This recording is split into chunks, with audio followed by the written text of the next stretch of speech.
আপনি যখন রাস্তায় এসে আপনি ভয় দেখান, আপনি কাদেরকে ভয় দেখান? আমরা পুলিশ লীগের বিরুদ্ধে যুদ্ধ করেছি, আমরা সেনাবাহিনীর বিরুদ্ধে একটা অংশ ছিল, ডিজিএফআই একটা অংশ ছিল, আপনি ছাত্রলীগ ছিল, যুবলীগ ছিল, সবগুলার বিরুদ্ধে আমরা কথা বলেছি। আমরা এগেনস্টে, আপনাদের এগেনস্টে আপনাদেরকে উৎখাত করেছি। আমরা কিসের পালাই যাবো মিয়া? ফাইজলামি মারাইতে আসছেন যে একটা কমেন্ট, একটা মূর্খের দল, মানে ছাত্রলীগ একটা লীগ বা মুজিববাদের যারা রয়েছে এদের মতো মূর্খ, এদের মতো পড়াশোনার সাথে দূরতম সম্পর্ক নাই। ওদের কমেন্টের প্যাটার্ন দেখবেন, ওদের কমেন্টের প্যাটার্ন হচ্ছে কি, ওরা নিজে যে একটা কমেন্ট করবে, মানে নিজে যে একটা কমেন্ট করবে, এই যোগ্যতা, এই ন্যূনতম যোগ্যতা পর্যন্ত ওদের নাই, ন্যূনতম যোগ্যতা ওদের নাই। দেখা যাবে দেখবেন একটা স্পেসিফিক কমেন্ট আসছে, স্পেসিফিক কমেন্ট কপি পেস্ট করে সবাইকে চালাই দিচ্ছে ওরা। আসসালামু আলাইকুম সবাইকে। আজকে আপনারা জানেন যে আপা নিধন কর্মসূচি আজকে রয়েছে।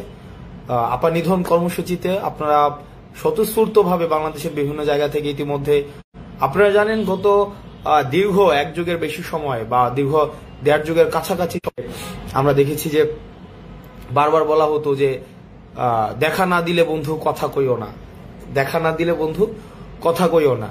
তো যারা দেখা না দিলে বন্ধু কথা কইও না বলতো, আজকে তাদেরকে আমরা বলছি যে আপনারা একটু দেখা দেন প্লিজ, আপনারা একটু কাইন্ডলি একটু দেখা দেন। আপনাদেরকে দেখার জন্য বাংলাদেশের প্রত্যেকটা মানুষ আজকে রাস্তায় নেমে আসবে। আপনারা একটু দেখা দেন, আপনাদেরকে আমরা একটু দেখতে চাই আপনারা আসলে কোন জায়গায় আছেন। আপনারা বলছেন বিএনপি যখন আপনারা দেশ থেকে তাদেরকে বের করে দিয়েছেন এবং তাদেরকে যখন দেশে আসতেও আপনারা দিতে চাননি, একটা নির্দিষ্ট পর্যায় পর্যন্ত তাদেরকে দেশে আসতে দিতে চাননি, তাদের নেতৃত্ব স্থানীয় যে কার্যক্রম সেগুলো আপনারা চালাতে দেননি, তখন আপনারা সার্কাজম করে বলছেন কি দেখা না দিলে বন্ধু কথা কইও না। তো আপনারা আজকে বিদেশে বসে বসে দেশের বিরুদ্ধে আজকে পরিকল্পনা করছেন, প্ল্যান করছেন আপনারা দেশের বিরুদ্ধে। তো আপনারা একটা কাজ করেন, আজকে একটা মিনিটের জন্য ভাই একটু দেখা দিয়েন, আপনারা একটা মিনিটের জন্য দেখা দেন। আমাদের দেশের মানুষ আপনাদেরকে একটু দেখতে চায়, যে আসলে আপনাদের সাথে একটু কথা কইতে চায়। আপনারা দেখাও দিবেন, একটু কথা কোন প্লিজ। রাস্তায় নেমে আসেন, রাস্তায় নেমে আপনাদের সাথে আমরা একটু দেখা করতে চাই। যে আপার যেই বাহিনীরা আছে আপনারা একটু রাস্তায় নেমে আসেন, আপনাদের সাথে আমরা একটু কথা বলবো, সামনাসামনি কথা বলবো। দেখেন এত সহজ না ভাই, বিদেশে বসে বসে আপনি পরিকল্পনা করবেন। একটা জিনিস মাথায় রাখেন, যারা এই গণ অভ্যুত্থানে এসেছিল তারা আপনার প্রতিষ্ঠিত একটা বাহিনীর বিরুদ্ধে আপনার কথা বলেছে, একটা প্রতিষ্ঠিত বাহিনীর বিরুদ্ধে। ফাইন, আপনি ডিজিএফআই, আপনি তারপরে আর্মি, পুলিশ, সবকিছু আপনি রাস্তায় নামাই দিয়েছিলেন, এগুলোর বিরুদ্ধে আমরা কথা বলেছি। আপনি যখন রাস্তায় এসে আপনি ভয় দেখান, আপনি কাদেরকে ভয় দেখান? আমরা পুলিশ লীগের বিরুদ্ধে যুদ্ধ করেছি, আমরা সেনাবাহিনীর বিরুদ্ধে একটা অংশ ছিল, ডিজিএফআই একটা অংশ ছিল, আপনি ছাত্রলীগ ছিল, যুবলীগ ছিল, সবগুলার বিরুদ্ধে আমরা কথা বলেছি। আমরা এগেনস্টে, আপনাদের এগেনস্টে আপনাদেরকে উৎখাত করেছি। আমরা কিসের পালাই যাবো মিয়া? ফাইজলামি মারাইতে আসছেন যে একটা কমেন্ট, একটা মূর্খের দল, মানে ছাত্রলীগ একটা লীগ বা মুজিববাদের যারা রয়েছে এদের মতো মূর্খ, এদের মতো পড়াশোনার সাথে দূরতম সম্পর্ক নাই। ওদের কমেন্টের প্যাটার্ন দেখবেন, ওদের কমেন্টের প্যাটার্ন হচ্ছে কি, ওরা নিজে যে একটা কমেন্ট করবে, মানে নিজে যে একটা কমেন্ট করবে, এই যোগ্যতা, এই ন্যূনতম যোগ্যতা পর্যন্ত ওদের নাই, ন্যূনতম যোগ্যতা ওদের নাই। দেখা যাবে দেখবেন একটা স্পেসিফিক কমেন্ট আসছে, স্পেসিফিক কমেন্ট কপি পেস্ট করে সবাইকে চালাই দিচ্ছে। ওরা যে নিজেদের একটা কমেন্ট নিজ থেকে লিখবে একটা বুদ্ধিবৃত্তিক জায়গা থেকে, ওই জিনিসটাও নাই। ওরা একটা অর্থাৎ বুদ্ধিবৃত্তিক ভাবে দেউলিয়া, ওরা নৈতিকভাবে দেউলিয়া, রাজনৈতিকভাবে দেউলিয়া, সবকিছুতে ওরা দেউলিয়া। এই দেউলিয়া দল বিদেশে বসে বসে এখন ষড়যন্ত্র করছে। যেমন গতকাল আপনারা জানেন যে আপনার দেশের প্রায় 62 জনের বিরুদ্ধে ইন্টারন্যাশনাল ক্রিমিনাল ট্রাইব্যুনালে খুব সম্ভবত মামলা করেছে। তো দেখেন এখানে কি বলেছে, ওখানে বলেছে যে বিশেষ করে যারা উপদেষ্টা রয়েছে, উপদেষ্টার বিরুদ্ধে এবং বৈষম্য বিরোধী ছাত্র আন্দোলনের বিরুদ্ধে তারা মামলা করেছে, হারপিক মজুমদার থেকে শুরু করে অন্যান্য যারা রয়েছে। ভাই একটা জিনিস দেখেন, এই বিদেশে বসে না আসে মাঠে আসেন। এখন আপনি যদি বলেন যে মানুষের জনগণ আপনাদের পাশে ছিল, জনগণ পাশে থাকলে আপনার নেত্রী পালাই যেতে হয়েছে কেন? এই মূর্খের দল, তোদের একটু বোঝা উচিত, তোদের ন্যূনতম এটা যেটাকে আমরা বলি সেলফ স্টিম, এই সেলফ স্টিম থাকা উচিত, আত্মমর্যাদা থাকা উচিত, তোদের ন্যূনতম এই আত্মমর্যাদা থাকা উচিত। মূর্খের দল কোথায়? এটা মূর্খের দল, দেউলিয়া একটা দল। তোদের বোঝা উচিত, তোদের আপা তোদেরকে ফালাই চলে গেছে, তোদের আপা তোদের চিন্তাও করে নাই, তোদের যে আপা, তোরা কেমনে থাকবি, কি করবি, তোরা কেমনে চলাফেরা করবি, তোদের ভবিষ্যৎ কি হবে, এই চিন্তাটা করে নাই। যেটা করছে সেটা হচ্ছে উনি নিজের ভবিষ্যৎ নিয়ে ওনার বোনরে নিয়ে পালাই গেছে। ওনার যে ভাগিনা ওদেরকে আগে বিদেশে পাঠাই দিছে। তোদের ন্যূনতম লজ্জা থাকা উচিত। তোরা এমন একটা দল করিস যে দলের নেতা তোদের হচ্ছে ফালায় চলে যায়, আবার ওই দলের নেত্রীর জন্য তোরা রাস্তায় আসিস। তোদের লজ্জা শরম ন্যূনতম কিচ্ছু নাই বেটা। তোদের এমন একজন নেত্রী যে তাদের কর্মীরা কই যাবে, কেমনে কি করবে, কর্মীর ভবিষ্যৎ কি হবে, এই জিনিস পর্যন্ত চিন্তা করে নাই। কর্মীদেরকে ফেলে সে নিজে কাকে কেকে নিয়ে চিন্তা কর, কি পরিমাণ স্বার্থপর। সে তার বোনকে নিয়ে পালাইছে, সে তার ভাগিনাদেরকে আগেই বিদেশে পাঠাই দিছে, তার পরিবারকে আগে সেভ করছে, সেভ করে কর্মীদেরকে রেখে সে চলে গেছে যে কর্মীরা জাহান্নামে যাবে। তোরা তো বেটা দেশ থেকে পালাই গেছিস বেটা, তোরা ফেস করলি না বেটা, দেশ থেকে পালাই গিয়ে বড় বড় কথা বলতেছিস, লজ্জা নাই বেটা, ফাইজলামি মারাইতে আসছিস। তোরা রাস্তায় নাম বেটা, আমরা রাস্তায় নেমে তোদেরকে উৎখাত করছি, আমরা রাস্তায় নেমেছি, রাস্তায় নেমে উৎখাত করেছি, তোদেরকে পালাই যাইতে বাধ্য করছি, আমরা পালাই যাই নাই। তোর ওই সময় ভিডিওগুলো দেখিস, তোদের পুরা পুলিশের লিগের এগেনস্টে হচ্ছে আমরা দাঁড়াইছি, তোদের ছাত্রলীগের এগেনস্টে আমরা দাঁড়াইছি, আমরা সব কিছুর এগেনস্টে আমরা দাঁড়াইছি। কমেন্টে আইসা বলিস বড় বড় ভাষায় ওই যে পালাই যাস না থাকিস, তুই কমেন্ট পর্যন্ত আসিস, তোদের তো ন্যূনতম কোনো ধরনের লজ্জাবোধ নাই। তোরা এমন একটা দলের রাজনীতি করিস, রাজনৈতিকভাবে দেউলিয়াত্বপূর্ণ একটা দল। দেখেন এই দলটা মানে কি পরিমাণ চিন্তা করেন, এটা হচ্ছে মানুষ বিবর্জিত একটা দল, মানুষের সাথে এই দলের কোনো ধরনের সম্পৃক্ততা নাই। গত 16 বছরে যে এই ধরনের নির্যাতন নিপীড়ন এরা করেছে, এদের ন্যূনতম কোনো মানবিক অধিকার নাই যে ওরা পরবর্তীতে রাজনৈতিক গ্রাউন্ডে ওদের ব্যাক করার কোনো ধরনের ন্যূনতম অধিকার নাই, ন্যূনতম কোনো অধিকার নাই। আপনি দেখেন এদেরকে প্রত্যেকটা কাজের জন্য ওদেরকে হচ্ছে গণহত্যার ওদেরকে আসামি করা যায়। 2000-এর বেশি ওরা হচ্ছে মানুষ মেরেছে। আপনারা দেখেছেন বিদেশে বসে বসে এরা হচ্ছে এখন নতুন করে পরিকল্পনা করছে, ষড়যন্ত্র করছে, এরা বিদেশে বসে বসে এই কাজগুলো করছে। যেমন আপনি দেখেন গতকাল মামলা হয়েছে, এই মামলাতে কাদের নাম দিয়েছে, উপদেষ্টাদের নাম দিয়েছে, বৈষম্য বিরোধী ছাত্র আন্দোলনের নাম দিয়েছে, নাগরিক কমিটির নাম দিয়েছে, এই মামলাতে বিদেশে নাম দিয়েছে।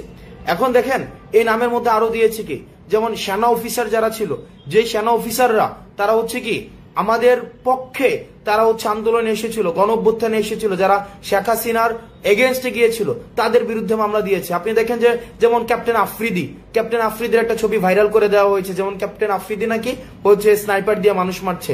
আরে ভাই ন্যূনতম এটা হচ্ছে ভিডিও এডিট করে বানানো হয়েছে, এটা প্লাস্টিকের একটা হচ্ছে স্নাইপার, আপনি ওনাদের প্রাইভেট লাইফ পর্যন্ত আপনি হচ্ছেন ব্রিজ করছেন। যেই সেনাবাহিনীরা, যেই দেশপ্রেমিক সেনাবাহিনীরা সেদিন আমাদের পক্ষে রাস্তায় এসে দাঁড়িয়েছিল, আমাদের এই শেখ হাসিনার বিপক্ষে দাঁড়িয়েছিল, তাদেরকে সম্মান জানানো উচিত।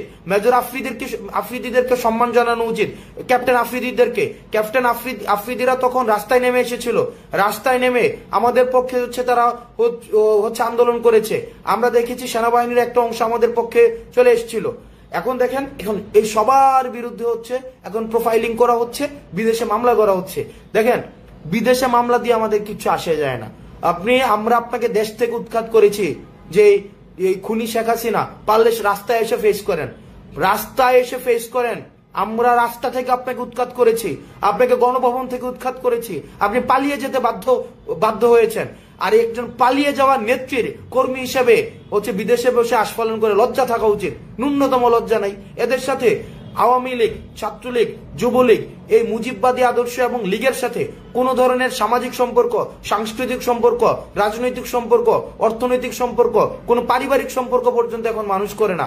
এরা এরূপ কি পরিমাণ ওরা ইতিহাসের একদম নিকৃষ্ট, একদম ব্যাক স্টেজে ওরা হচ্ছে ওদের হচ্ছে স্থান হবে। ওদেরকে কোনোভাবেই বিচার নিশ্চিত হওয়ার পূর্বে ওদেরকে আমরা মেইন স্ট্রিমে দেখতে চাই না। আমরা যে রাজনৈতিক দলগুলো রয়েছে, আপনি একটা জিনিস আমার কাছে খুব ভালো লেগেছে, একটা জিনিস সেটা হচ্ছে যে এতদিন পর্যন্ত যে ছাত্রদল, ছাত্র শিবির, তারপর হচ্ছে বৈষম্যবিরোধী ছাত্র আন্দোলন বা বিভিন্ন রাজনৈতিক দল বিভিন্ন নীতিগত ইস্যুতে দ্বিমত ছিল, কিন্তু যখন আপা নিধন কর্মসূচি আসছে, আপা নিধন কর্মসূচিতে সবাই আমরা এক। তার মানে কি ফেসিবাদের যে বিরুদ্ধে আমাদের সবার অবস্থান এক। ছাত্রদল, ছাত্র শিবির, তারপর হচ্ছে জামাত, বৈষম্যবিরোধী ছাত্র আন্দোলন, তারপর হচ্ছে ইসলামিক শাসনতন্ত্র আন্দোলন, ইসলামিক অর্থাৎ ইসলামিক যে রাজনৈতিক যে দলগুলো রয়েছে, আমাদের কওমি, ইংরেজি medium, Bangla medium, varsity, school, college, 7 college সবাই এক। তার মানে নিজেদের মধ্যে নীতিগত পার্থক্য থাকবে, কিন্তু আপা নিধন এবং ফেসিবাদ নিধনে আমরা সবাই একসাথে আছি। আপা নিধন এবং ফেসিবাদ নিধনে আমরা সবাই একসাথে থাকবো। আজকে যারা বিদেশে বসে বসে হুঙ্কার দিয়েছে, এতদিন দেশে হুঙ্কার দিয়েছেন কাদের সহায়তায়? পুলিশের সহায়তায়, পুলিশ লীগের সহায়তায়, সেনাবাহিনীর সহায়তায়, যারা হচ্ছে ছাত্রদেরকে নির্যাতন করেছেন, নিপীড়ন করেছেন। আজকে হিম্মত থাকলে আজকে শুধুমাত্র জনগণ নিয়ে রাস্তায় আয় তোরা, আমরা দেখব শুধুমাত্র জনগণ নিয়ে রাস্তায়। কমেন্ট সেকশন হচ্ছে গালাগালি করা যায়, আমরা আমাদেরকে প্রুফ করেছি এখানে প্রত্যেকটা মানুষ, একদম আবাল বৃদ্ধ বনিতা প্রত্যেকটা মানুষ রাস্তায় নেমে এসে তোদের যেই আদর্শিক আম্মাকে দেশ থেকে পালিয়ে যেতে বাধ্য করেছে। তোদের ন্যূনতম যদি বিবেক বুদ্ধি থাকে তাহলে এটা মানে একটু বোঝ, ন্যূনতম বিবেক বুদ্ধি থাকলে যে নিজের পরিবারকে আগে সেভ করে দেশ থেকে পাঠাই দিছে এবং নিজে পালাই গেছে, নিজের নেতা কর্মীদেরকে একটাও দেখে নাই, নিজের নেতা কর্মীদের ভবিষ্যৎ কি হবে এই বিষয়ে একটু চিন্তা করে নাই। এই বিষয়গুলো একটু চিন্তা কর। আর আমাদেরকে যে বলিস দালাল, চিন্তা কর, তোদের মারা আমাদেরকে অফার করতো, তোদের যে আপা, এই আপা আমাদেরকে গণভবনে আমাদেরকে ঢাকায় অফার করতো, আমাদেরকে তুলে নিয়ে গিয়ে অফার করতো যে বিদেশে আমাদেরকে সেটেল করে দিবে, আমাদের হচ্ছে যা লাগবে তাই দিবে, আমাদের পরিবারকে সেটেল করে দিবে। আমরা তোর আপার কথা শুনি নাই, আমরা চাইলেও ওই সময় নেগোসিয়েশনে যাইতে পারতাম। দালালি কোনটাকে বুঝাস? তোর আপার সাথে ওই সময় আমরা দালালি করতে পারতাম, তোর আপার সাথে। যারা হচ্ছে ন্যূনতম, যাদের গণতান্ত্রিক আমি না, যারা ফেসিবাদের পক্ষের, তাদের সাথে তারা ভদ্রতা পর্যন্ত ডিজার্ভ করে না, কোন ধরনের ভদ্রতা পর্যন্ত ডিজার্ভ করে না, কোনো ভদ্রতাও না। একটা ফেসিবাদের দূষরের ন্যূনতম কোনো রাজনৈতিক অধিকার নাই। সুতরাং আজকে আপা নিধন কর্মসূচিতে আপনারা আসেন। যদি আর বিদেশে বসে বসে যারা হুঙ্কার দেন, যদি ওই যে কি দেখা না দাও তাইলে কথা কইও না, চুপ করে থাকেন, ন্যূনতম লজ্জা শরম কিচ্ছু নাই বেটা। বিদেশে বসে বসে ইয়া করছিস, সাদ্দাম ইয়াতে বলতি না যে 1 দিন যাবে, 2 দিন যাবে, 3 দিন যাবে, সবকিছু মনে রাখা হবে। ওই বিদেশে গিয়ে পালায় মনে রাখছিস বেটা, দেশে থেকে ফেস করতে। আমরা জানি তো, যখনই জানছিস যে হচ্ছে ইয়া পতন হবে, এর আগে হচ্ছে পালাই গেছিস। তোরা তো হচ্ছে আন্দোলন ফিক্স করতে হচ্ছে পুলিশের সাথে সমঝোতা করে, পুলিশকে আগে ফোন দিয়ে হচ্ছে সমঝোতা করতে যে আন্দোলন, পুলিশ কোন জায়গায় থাকবে, তোরা কোন জায়গায় থাকবি। আমরা এগুলো জানি না, আমরা এগুলো পরে খুঁজি, আমরা প্রত্যেকটা পোর্টফোলিও আমরা বের করেছি যে আন্দোলন, আওয়ামী লীগের সময় যে আন্দোলন হতো, ওরা পুলিশের সাথে বসে বসে আন্দোলনের হচ্ছে গতিপথ নির্ধারণ করত। আমরা সেই জায়গায় থেকে আমরা তোদের একটা সমন্বিত ফেসিবাদী শক্তিকে উৎখাত করে আজকে হচ্ছে আমরা তোদেরকে দেশ থেকে উৎখাত করেছি। আর বিদেশে বসে বসে এখানে অমি পিয়াল আর হারপিক মজুমদারকে ভর করে হচ্ছে, আর তোমাদের জাতির পিতা, নতুন জাতির পিতা, আমেরিকান জাতির পিতাকে মনে করেছো ক্ষমতায় বসাই দিবা। আওয়ামী লীগ এমন একটা জনগণ বিবর্জিত দল, যেই জনগণ বিবর্জিত দল কখনোই দেশের মানুষকে দিয়ে ক্ষমতায় আসে নাই। ওরা ভারতকে দিয়ে ক্ষমতায় আসছে, নির্বাচনের আগে ভারতের কাছে দেশকে বিক্রি করে দিয়ে ওরা ক্ষমতায় আসছে। এখন ওরা মনে করে আমেরিকাকে দিয়ে ওরা ক্ষমতায় আসবে। তোমার আপা না বলতো মাঝে মাঝে, তোমাদের আপা, যে আটলান্টিকের ওই পারে না গেলে কিছু হবে না। এখন তোমরা গিয়ে আটলান্টিকের ওই পারে তোমাদের আদর্শিক আব্বা বানাই দিছো, মনে করছো ট্রাম্প এসে তোমাদের ক্ষমতা বসাই দিবে। এত সহজ না। এই দেশের মানুষ এক হয়েছে ক্ষমতার জন্য না, এই দেশের মানুষ এক হয়েছে সংস্কারের জন্য, ইতিবাচক পরিবর্তনের জন্য। যে গুম, খুন, হত্যা, নিপীড়ন, নির্যাতন এত বছর ধরে চলেছিল, সেগুলোর হচ্ছে উৎখাতের জন্য এই দেশের মানুষ আন্দোলন করেছিল। সুতরাং তোমরা আবার তোমাদের আপাকে এসে ক্ষমতায় বসাবা, যারা হচ্ছে এতদিন ধরে গুম, খুন, নির্যাতন, নিপীড়নের হচ্ছে সংস্কৃতি কায়েম করেছিল, মানুষের বাক স্বাধীনতাকে হচ্ছে হরণ করেছিল। তোমরা তাদেরকে কখনোই আর ক্ষমতায় দেখবে না, কখনোই ক্ষমতায় দেখবে না। আজকের বার্তা স্পষ্ট করে রাখো, নিজেদের মধ্যে, গণতন্ত্রকামী রাজনৈতিক দলগুলোর মধ্যে নিজেদের মধ্যে নীতিগত পার্থক্য থাকলেও আপা নিধন এবং ফেসিবাদ যেই গোষ্ঠীগুলো রয়েছে সেগুলো নিধনে তারা সব সময় এক।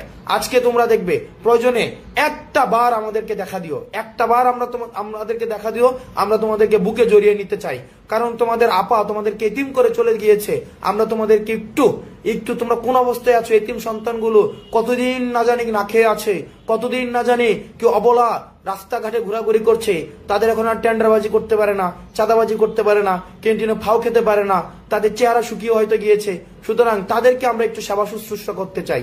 কারণ না খেয়ে খেয়ে তাদের নিশ্চয়ই হাড় জীর্ণ শীর্ণ অবস্থায় আছে। কারণ তাদের হচ্ছে রক্ত অস্থিমজ্জায় হচ্ছে কি টেন্ডারবাজি করে, চাঁদাবাজি করে খাওয়া, ক্যান্টিনে ফাও খাওয়া, গ্যাস্ট্রুম গণরুম করা, এগুলো তো এখন আর নাই। সুতরাং আপনি একটু আসেন, আমরা একটু আপনাদের সেবা যত্ন করব। আপনি একটু আসেন, আমরা একটু সেবা যত্ন করব। সেবা যত্ন করে আপনার আপার যে আদরের অভাবটা আমরা পূরণ করে দিব। আপনার আপার যে আদরের অভাব সেটা আমরা পূরণ করে দিব। ন্যূনতম যদি লজ্জাবোধ থাকে, ন্যূনতম অফলাইন তো দূরে থাক, অনলাইনে পর্যন্ত তাদের উপস্থিতি আর বাংলাদেশের মানুষ দেখতে চায় না। সুতরাং আজকে বাংলাদেশের মানুষ এমনিই হচ্ছে মানুষ গতকাল রাত থেকে রাস্তায় নেমে গিয়েছে, গতকাল রাত থেকে 0 পয়েন্টে আছে। সুতরাং কোনোভাবেই ওদের ন্যূনতম কোনো ধরনের সুযোগ দেওয়া যাবে না, ন্যূনতম কোনো ধরনের সুযোগ দেওয়া যাবে না। আরেকটা বিষয় আমি মানুষকে আহ্বান জানাবো, কিছু বিষয় সচেতন থাকতে হবে। সেটা হচ্ছে এই দেশের অফিস আদালত আইন শৃঙ্খলা রক্ষাকারী যে বাহিনীগুলো রয়েছে তারা আমাদের দেশের সম্পদ। সুতরাং আমরা চেষ্টা করব যে যাতে করে ফেসিবাদের দূষর যে অপশক্তি রয়েছে তারা যেন কোনোভাবে নিজেদের মধ্যে বিশৃঙ্খলা সৃষ্টি করে আমাদের উপরে দায় চাপাতে না পারে, তারা যেন কোনো আক্রমণ করতে না পারে, কোনো সংঘাত সৃষ্টি করতে না পারে। আমাদের কর্মসূচি শান্তিপূর্ণভাবে থাকবে। যদি কোনো লীগ এবং আপার কোনো এই এতিম সন্তানদেরকে আপনারা রাস্তাঘাটে দেখতে পান, তাদেরকে আদর করে সুন্দর করে যত্নে, অতি আদর যত্নে আপনারা পুলিশের হাতে তুলে দিবেন একদম। কারণ আপার একটা এতিম সন্তান, দেখেন একটা এতিম সন্তান, এদের উপরে মানুষের এত ক্ষোভ, ওরা কোথাও যেতে পারে না। এখন ওদেরকে রাস্তাঘাটে ওরা ফাও খাইতে পারে না, ওরা বাকি খাইতে পারে না, ওরা চাঁদাবাজি করতে পারে না। কি কষ্টে আছে। ওদেরকে যখনই পাবেন, যেখানেই পাবেন, সুন্দর করে আদর যত্ন করে ওদেরকে হচ্ছে পুলিশের হাতে তুলে দিবেন। ওখানে হচ্ছে ওদেরকে বসে বসে খাওয়াবে, কোনো চিন্তা করার দরকার নাই। আপনারা সচেতন থাকবেন, তারা যেন নিজেদের মধ্যে সংঘর্ষ করে সেটা দায়ভার আমাদেরকে চাপাইতে না পারে। তো আমরা হচ্ছে আজকে দেখা হবে আপনাদের সবার সাথে আপা নিধন কর্মসূচিতে। সবাই ভালো থাকবেন, সুস্থ থাকবেন। সালাম।